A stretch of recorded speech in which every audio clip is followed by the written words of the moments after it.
मतदानाचा दिनांक 15 जानेवारी 2026, मतमोजणीचा दिनांक 16 जानेवारी 2026। राज्यात बहुप्रतीक्षित महानगरपालिका निवडणुकांचं बिगुल वाजलं।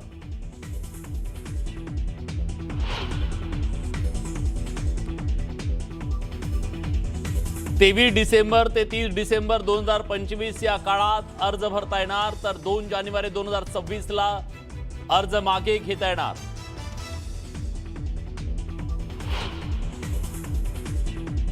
महापालिका निवडणुका जाहीर होण्यापूर्वी नगर विकास खात्याकडून पालिकांना 74 कोटींचा निधी वितरित, 13 प्रमुख पालिकांसाठी महायुतीकडून निधी वितरित।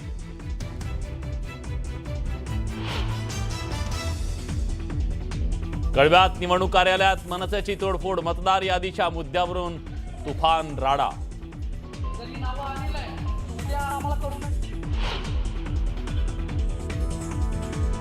भाजपा आता बिल्डर जनता पार्टी झाली आहे। केंद्र आणि राज्यात भाजपचं सरकार असूनही भाजपच्या फसव्या घोषणा सुरूच।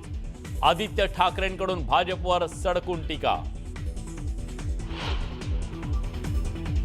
आणि ठाकरेंच्या शिवसेनेला रामराम करत तेजस्वी घोसाळकरांचा भाजपमध्ये जाहीर प्रवेश। भाजप जी जबाबदारी देईल ती पार पाडणार, पक्ष प्रवेशाच्या वेळी तेजस्वी घोसाळकरांची प्रतिक्रिया।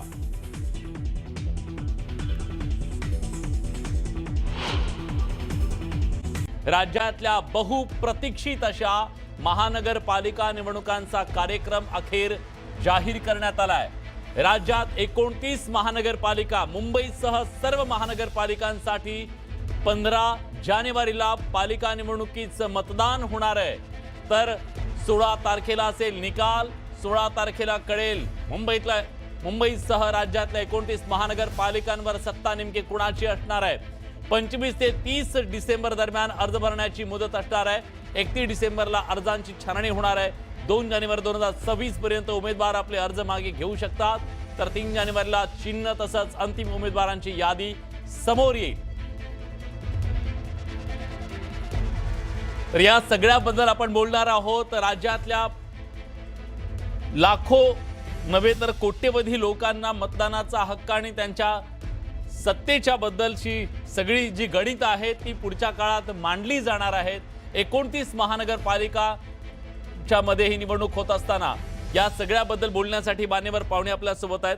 आपल्यासोबत भाजपचे माध्यम प्रमुख नवनाथ बन आहेत, आपल्यासोबत काँग्रेसचे प्रवक्ते हनुमंत पवार आहेत, इतर सुद्धा मान्यवर आपल्यासोबत जोडले जातील। आपण त्यांच्याकडे जाऊया, पण मी हनुमंत पवार यांच्याकडे जाणार आहे। हनुमंतजी, खरं तर स्थानिक स्वराज्य संस्थांच्या निवडणुकीत नगरपालिका नगरपंचायतीच्या निवडणुकीमध्ये विरोधकांना फारसा सूर गवसलेला दिसलेला नव्हता। 15 जानेवारीला राज्यातल्या सगळ्या महानगरपालिकांच्या निवडणुका होणार आहेत।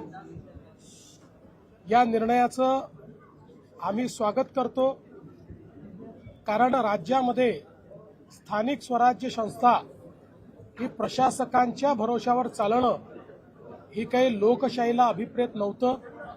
तथापि माननीय न्यायालयाच्या निर्णयांमुळे एक दीर्घ काळ या संस्था निर्वाचित प्रतिनिधींच्या विना होत्या।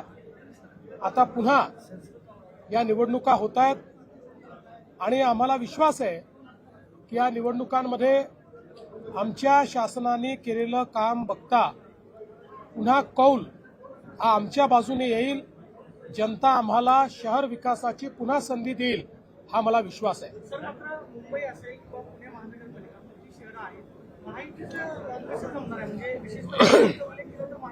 बघा, आम्ही महायुती करण्याचा प्रयत्न करतो।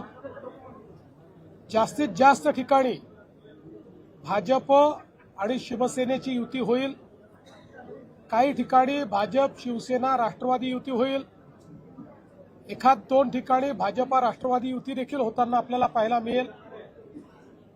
आता तुम्ही पुण्यामध्ये मला विचारालच म्हणून सांगतो, पुण्यामध्ये मात्र अजितदादांची आमची चर्चा झालेली आहे। आम्ही दोघेही इथले मोठे पक्ष आहोत। भाजपने 5 वर्षात चांगल्या पद्धतीनं पुण्याचा विकास केलेला आहे. त्यामुळे कदाचित पुण्यामध्ये राष्ट्रवादी काँग्रेस आणि भारतीय जनता पार्टी अमोरासमोर लढताना त्या ठिकाणी पाहायला मिळतील. पण असं असलं तरीही मैत्रीपूर्ण लढत असेल, याच्यामध्ये कुठेही कटुता नसेल. सर, नागपूर महापालिका आणि इतर दुसरी महापालिका आरक्षणाचा जो मुद्दा आहे त्यावरून देखील निवडणूक आयोगानं भाष्य केले की सुप्रीम कोर्टाच्या आदेशानुसार आरक्षणाचा मुद्दा का असेल? करेक्ट आहे. नागपूर महानगरपालिका आणि चंद्रपूर महानगरपालिकेमध्ये आरक्षण हे 50% वर गेलेलं आहे. पण माननीय सर्वोच्च न्यायालयानेच सांगितलं की यांच्या निवडणुका घ्या. फक्त जो निकाल आहे तो आमच्या अंतिम निर्णयाच्या अधीन राहील. आम्ही अंतिम निर्णयात जो काही निर्णय घेऊ तो या 2 महानगरपालिकांना लागू असेल. शिवसेना एकत्र असेल का सोबत? शिवसेना शक्यतोवर सगळीकडे आमच्या सोबत असेल.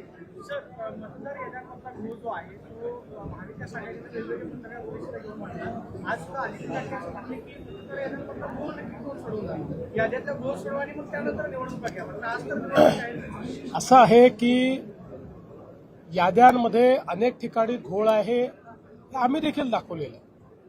पण त्याकरता निवडणुकाच घ्यायच्या नाहीत असं करता येणार नाही. गेले 20-25 वर्ष जे निवडणुका लढवत आहेत त्यांना माहिती आहे कमी अधिक प्रमाणात आपल्या याद्यांमध्ये घोळ असतोच. आता जेव्हा SIR सुरू झालाय त्यानंतर कदाचित याद्यांमधला घोळ कमी होईल.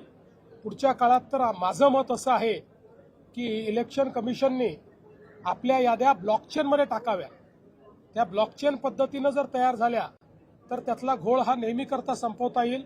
पण त्याकरता माननीय सर्वोच्च न्यायालयाचे आदेश मिळाल्यानंतरही काही ना काही कारण काढून निवडणुका पुढे करा हे योग्य नाही आहे.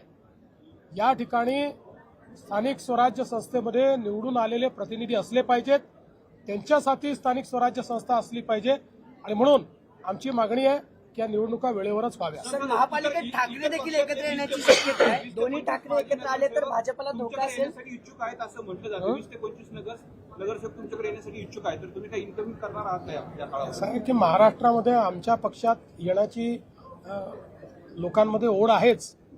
आता कोणाला घ्यायचं आणि कोणाला घ्यायचं नाही हे आमच्या पक्षाचे अध्यक्ष आणि त्या ठिकाणचे आमचे प्रमुख नेते हे मिळून याचा निर्णय घेतील. याचा काही सरसकट कुठलाही निर्णय नाही. सर, ठाकरे दोन्ही बंधू एकत्र येत आहेत. हा एक पक्का निर्णय आहे आमचा आणि त्या ठिकाणी शिंदे साहेबांचा ठरलाय की एकमेकाचे घ्यायचे नाहीत. ठाकरेंचं काय सर? दोन्ही ठाकरे एकत्र आल्यावर तुम्हालाही फटका बसेल. मुंबई महापालिका आहे. कुठलाही फटका नाही. दोन्ही ठाकरे एकत्रित आले तरी नाही आले तरी दोन्ही ठाकरे एकत्रित आल्यानंतर काँग्रेसही त्यांच्यासोबत गेली तरीही मुंबईकर भारतीय जनता पार्टी शिवसेना आमच्या महायुतीलाच निवडून देतील. कारण आमचा कारभार, आम्ही केलेला मुंबईचा विकास आणि मराठी माणसाचं आम्ही जोपासलेलं हित हे सामान्य मुंबईकरांनी पाहिलेलं असल्यामुळे मुंबईकर आमच्यासोबत राहतील. 98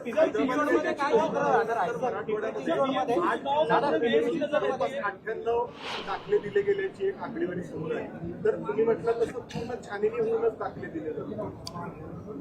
पहिल्यांदा तर आपण एक लक्षात घ्या की 98 दाखले दिले गेले असं आपण सांगतो, पण मागणी पण 500ची झाली आहे. म्हणजे असं नाही आहे की लोक मागणी करतात आणि दाखले मिळत नाहीयेत. जी मागणी आली त्या तुलनेमध्ये सगळी त्या ठिकाणची छाननी करून ते दाखले दिले जात आहेत. ही प्रोसेस आहे. त्यामुळे प्रोसेसमध्ये जे बसतायत कोणालाही दाखले डिनाय केले जात नाही. सर, पृथ्वीराज चव्हाणांचे पाणीकेर गेल्या 2 दिवसांपासून चर्चेमध्ये आहे. दिल्लीमध्ये काही शिकणार आहे किंवा पंतप्रधान पदाला जाऊ शकतात. धनंजय माडिक असं म्हटले की दिल्लीमध्ये काहीतरी घडतंय, मात्र 29 पर्यंत मराठी पंतप्रधान 19 डिसेंबर नंतर मराठी पंतप्रधान होईल असं म्हणतायत. अमेरिकेत घडणाऱ्या घडामोडींचा दाखला दिलाय. आतापर्यंत वेगवेगळ्या नेत्यांना साक्षात्कार होत होते, स्वप्न पडत होती, भविष्यवाणी ते करत होते, हे आम्ही बघितलेलं आहे.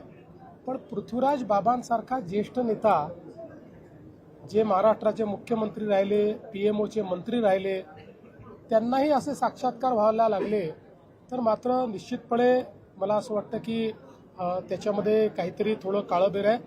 पृथ्वीराज बाबा एक अतिशय चांगले नेते आहेत, त्यामुळे त्यांचं आरोग्य उत्तम राहावं अशी आमची त्यांना शुभेच्छा आहे. तेव्हा अशा प्रकारचा विचार करून त्यांनी स्वतःला फार त्रास करून घेऊ नये असा माझा त्यांना सल्ला आहे. सर, बीएमसी के चुनाव में पूरे देश की नजर रहती है, कैसी तैयारियां आपकी और आपके महागठबंधन के जो अलायंस पार्टनर्स हैं, किस तरह चुनाव में उतरेंगे, क्या क्या? देखिए, मुंबई में महागठबंधन नहीं, महायुति, महागठबंधन बिहार में चलता है, मुंबई में महायुति चलती है। तो महायुति मुंबई में चुनाव लड़ेगी और मुंबई की जनता मोदी जी ने किया हुआ काम, हमारी सरकार ने किया हुआ काम, इसको देखते हुए फिर एक बार मुंबई हमारे हाथ में महानगर पालिका के रूप में देगी, ऐसा मेरा विश्वास है.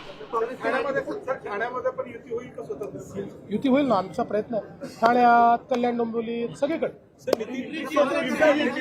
पिंपरी चिंचवडमध्येही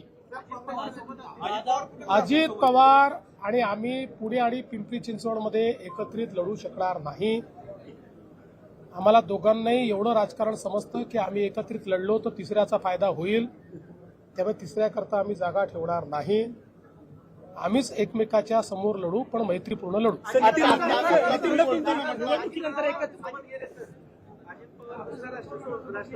पवार साहेबांसोबत जर गेले तर अरे बाबा, तुम्ही अजितदादांना विचारा, हा प्रश्न मला का विचारता?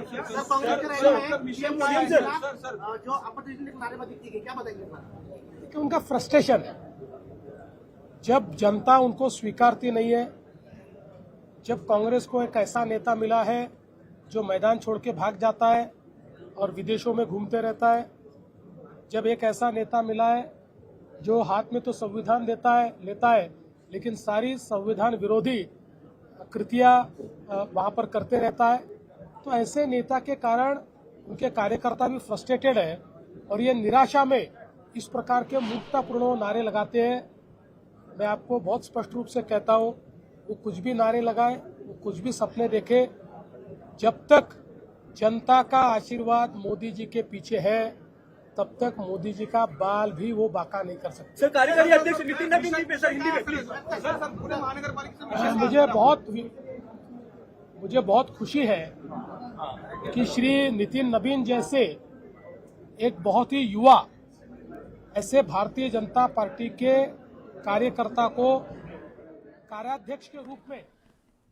तर राज्याचे मुख्यमंत्री देवेंद्र फडणवीस यांनी स्पष्टपणे सांगितलेलं आहे की महायुती म्हणून लढणार आहे, पण काही ठिकाणी दोस्तीत कुस्ती मात्र अटळ आहे आणि त्यामुळेच आपण या सगळ्याबद्दल बोलूया. मान्यवर पाहुणे आपल्या सोबत आहेत. हनुमानजी, तुमच्याकडे